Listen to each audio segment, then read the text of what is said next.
rules for thee, but not for me. That's what we're going to talk about here a little bit.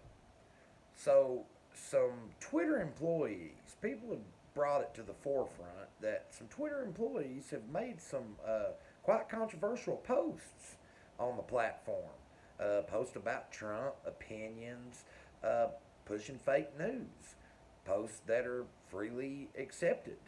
Twitter, when asked about it, released a statement to the effect of, their people are professionals. They promote a healthy work environment where people are open to express their feelings and to share and to speak freely and openly. And you know what, Twitter? That's great. That is wonderful. I agree wholeheartedly. My only problem is, why don't you hold those same standards to the people who use your platform? Yeah. Why aren't people on your platform allowed the same courtesies as your employees? Yeah, we might not agree with our employees, but we foster an environment where people, we have a First Amendment. We foster the environment where people are allowed to have differing opinions, differing views. We don't have to agree. Of course, we don't, Twitter. That's what America's all about. That's why we have the First Amendment. That's why we have freedom of speech. So, bravo. Bravo to your treatment of your employees. Now, just treat the rest of America, and especially those right leaning people on your platform, the same exact way. You may not agree, but the stuff that you're pulling is crazy. It's the rules for thee, but not for me. And that's it. That's what it gets down to. You have protests. See, there was peaceful protests set up by Trump supporters outside of Twitter in San Francisco yesterday, which was Saturday, the 18th or 17th of October. So they had peaceful protests, and guess what? Guess who showed up? That old imaginary Antifa. The old cartoon guys, the old specters, imaginary Antifa that doesn't exist. Well, I believe Philip Anderson believes they exist because Philip Anderson, a prominent black, I wouldn't even call him right winger, but he's a Trump supporter, I believe, but he just wants free speech.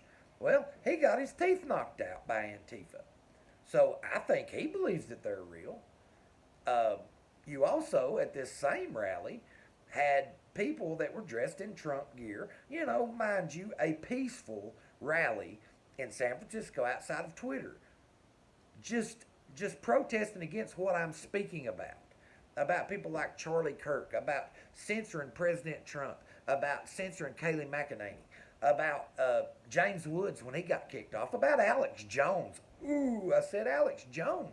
About Alex Jones. About anybody that has been censored off of Twitter for having an opinion that differs from the mainstream. And the problem is the mainstream narrative is bullshit. That's it. It's bullshit. Straight up. We all know the media lies. They tell us that Joe Biden is going to have this big landslide victory. And we can see with our own eyes. We can see when Biden has an event that he can't get 100 people in a parking lot. But when Trump has an event, packed, 10,000, 20,000. People standing room only. That's energy. We can see the differences in the media. How Joe Biden, when he sits down for an interview, or when he gets on stage for a debate or for a town hall, that any questions about Hunter and his shady past? Nope. Any questions about anything that Biden has done? Softball questions. I mean, it looks like rookie league, Babe Ruth league softball. Just lob them up to him. Click. Lob them up. Maybe they're afraid he might stammer into some kind of a dementia on the. I don't know, but it's ignorance, and people can see it. When Trump is interviewed, it's a debate. It's not a town hall. It's not asking the easy questions. What it is it's hammer over bullshit, over stuff that's been proven to be lies, over Russia, the Russia conspiracy that took up 3+ years of our lives that was bullshit, that was bunk. That we now see the Brennan memo where Hillary Clinton, somehow being a presidential candidate, ordered that Trump be vilified in order to take attention off of her email scandal. Yes, that is the origins of the Russiagate, and it wasted 3 years of our life. No hard evidence, no anything. No hard evidence of any of the scandals of the Trump administration. Trump's tax returns? Nope. Nope. No copy of tax forms, no anything. Just sources say. Sources close to the president or sources inside the White House say. But here we have all this treasure trove of information about Hunter Biden, about Joe Biden, about Joe. And we have Joe in his own words talking about getting the Ukrainian prosecutor fired. And we have all these emails that have been corroborated that we can read, that are hard copy, we can see, and the media and social media tells us it's not happening. No, that's not true. No, that's not happening. But we can see it with our own eyes. And that's, again, rules for thee, but not for me. And that's what scares me about the election. You know, I'm a Trump supporter.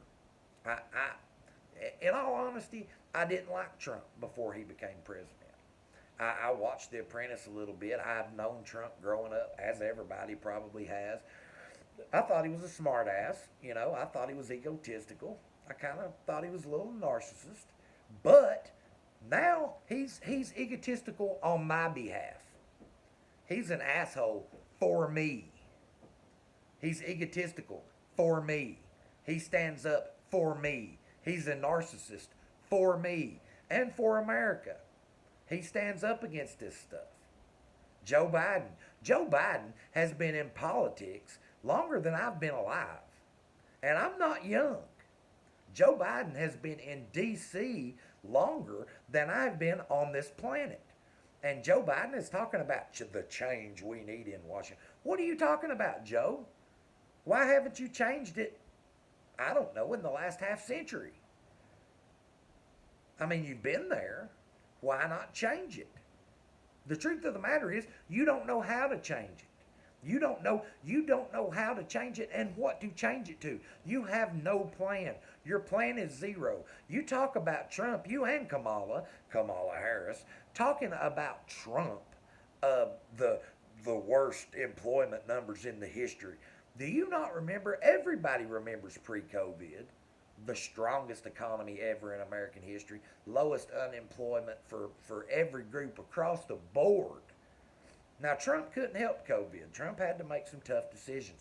Most leaders do. But when Trump was making those tough decisions, Joe, you were calling him a racist for it. Nancy Pelosi was telling people, I don't pay no attention to him. You head on down to Chinatown to the festival. Head on down. But now you're wanting to step up and talk about what he did, how bad he reacted, how he didn't take it seriously. I mean, give me a break. I mean, and give America a break. Again, rules for thee, not for me. You have the media. The media, like I said earlier, just giving Joe softball questions. Won't ask him the tough questions about Hunter, but when he does get asked by one reporter, oh man, you always ask those questions, man. That's bunk, man. You know, just, oh man, you're a dog-faced pony soldier, man. You know, the old Joe, you're a dog-faced pony soldier, man. No, Joe, he's not a dog-faced pony soldier, because it's about time that some reporter stepped up and asked you a real question.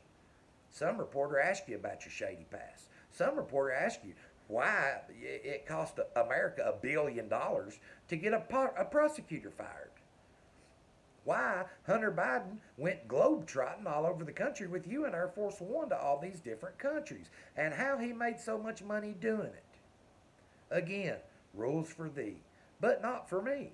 And that's another thing. That's what scares me getting back to the election. I think Trump wins. We see the energy. We see the crowds. We see all the people that gather to see Trump. We see Biden empty parking lots. We see Biden talking, to nobody. Getting out of planes and looking out over barren fields. Nobody there. But you know one thing? You know what scares me? What scares me the most is the Democrats will fucking cheat. The Democrats will cheat. Again, rules for thee, but not for me.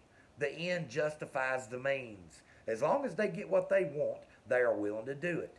And Republicans will stand back. And I give them credit. The moral, we're the moral high ground, the system. Well, darn it, we lost this one, but that's the system that we have.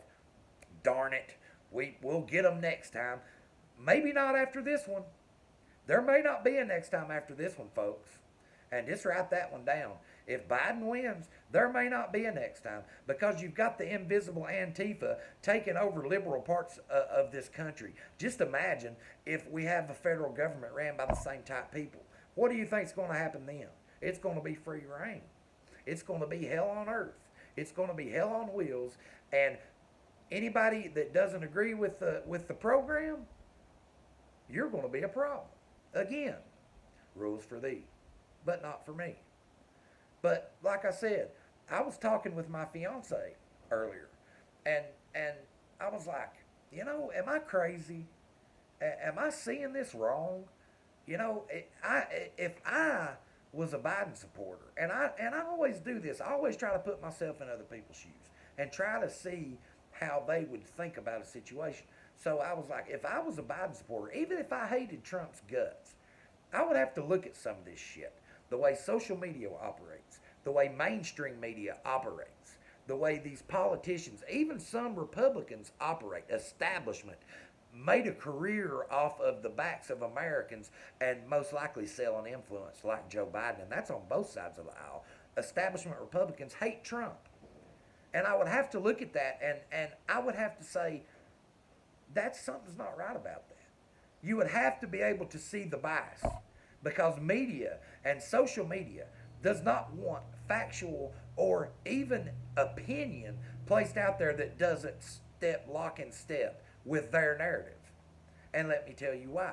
Because they no longer want people to think for themselves. They want people to be told how to think. You're no longer allowed to talk for yourself.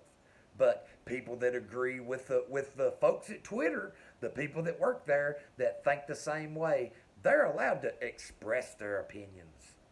Again, rules for thee, but just not for me. And that's what it all boils down to. That's it. That's it in a nutshell. You see these politicians get away with murder, with straight up selling their soul, selling our country down the river to make them money. Could we do that? Could average Joe do that? Could I do that? Nope. Not even a little bit. Not even a little bit. Prison. Jail. We have rules we have to follow. Rules for thee, but not for me. And that's what the Democratic slogan should be. That's what the mainstream slogan should be. Because the truth of the matter is, social media and mainstream media and establishment, Democrat and some Republican politicians are the cause of all this drama and all this controversy and all this division that you see in our country right now. They are the root because they have created echo chambers. People are no longer looking for the truth. People are looking to have their biases confirmed. That's called confirmation bias. And that's true for the right and the left. Very few people are actually searching and are searching with an open mind to try to find the truth because they have been so indoctrinated and they have been pushed into echo chambers because you have social media platforms like Twitter, Facebook, YouTube, they're even Instagram banning people all because they have an opinion, all because they don't agree with certain aspects, not because they've done anything wrong, because they thought the wrong way. You have all these rules being changed in the vote because of COVID. It's safe enough to tear down cities, which according to the mainstream media and Democrats is just imaginary, but it's safe enough to protest and burn cities to the ground. But it's not safe enough to go vote. So with that, rules for thee, but not for me. If you like what I talk about, hit the subscribe button, hit the bell so you'll know every time I drop a video. Share it. If you like it, share it. If you don't, share it anyway. If you want to piss a liberal off, share it.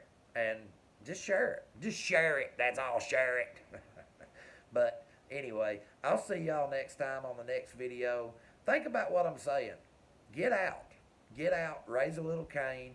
Don't hurt nobody. But speak your mind. Because what are we going to do if Trump does lose? That'll be the next video. Y'all have a good day.